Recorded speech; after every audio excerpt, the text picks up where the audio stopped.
So you can buy into the ready-to-eat Kool-Aid and just remove ham from bag, netting, place on a rack in the open pan. If you do that, you're taking your chances.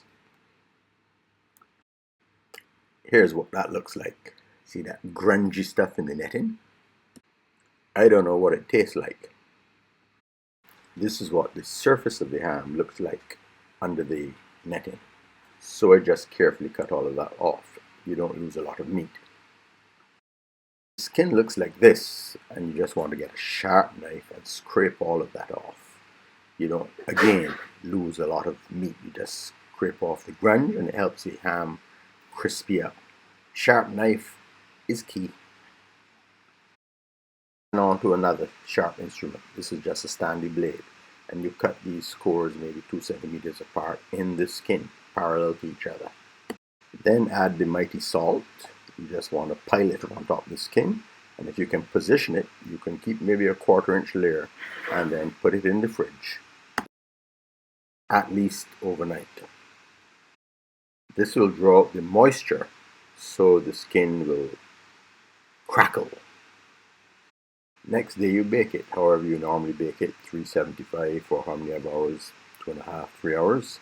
When you're finished, it looks like this, and you can see the cores opening up slightly.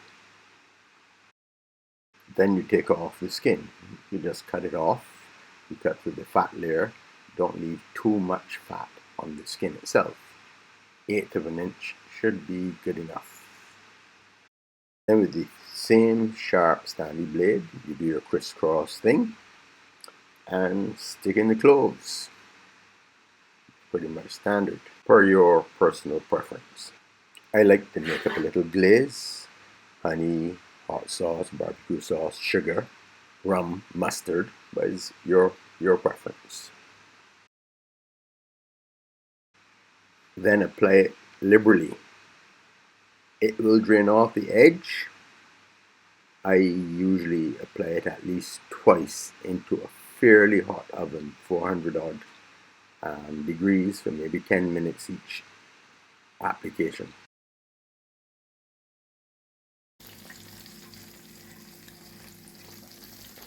Oil is still bubbling,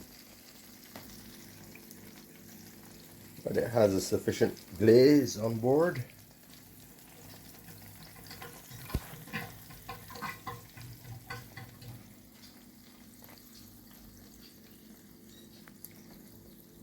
Internal temperature of the ham.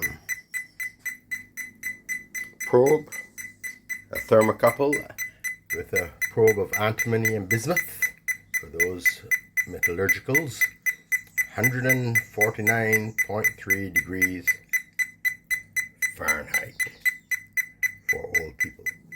And now we will see if we can persuade this bit of pork skin to crackle.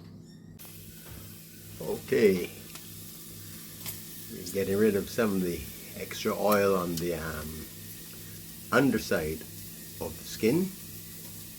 You can see it bubbling, smoking.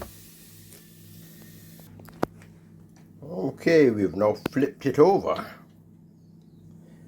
with the skin side up, and we're going to give it another blast. It's back in the oven. You can see the elements glowing red hot. Now, we're not leaving this in there, we are watching it. In fact, if you watch closely, you can already see the skin starting to bubble up and crispen up. More bubbling. Probably not so easy to see it moving on the camera as it is in real life. The troublesome piece in the center, it probably will never get crisp. As I said, ham is hit and miss. But we try, and we shield the rest, which would have burned ever since. Alright, we're done. This is probably better demonstrated by audio.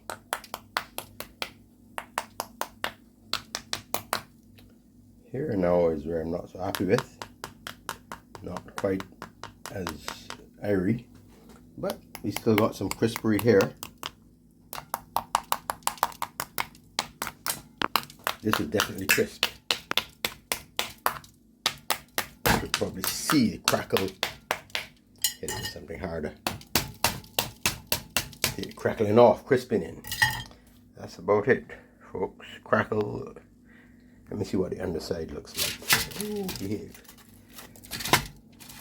You can hear it actually. So that's the underside. You hear that. Crispy Renault. That'd be good crackles. And this is the mighty piece of ham. It looks decent actually, and I tested the internal temperature.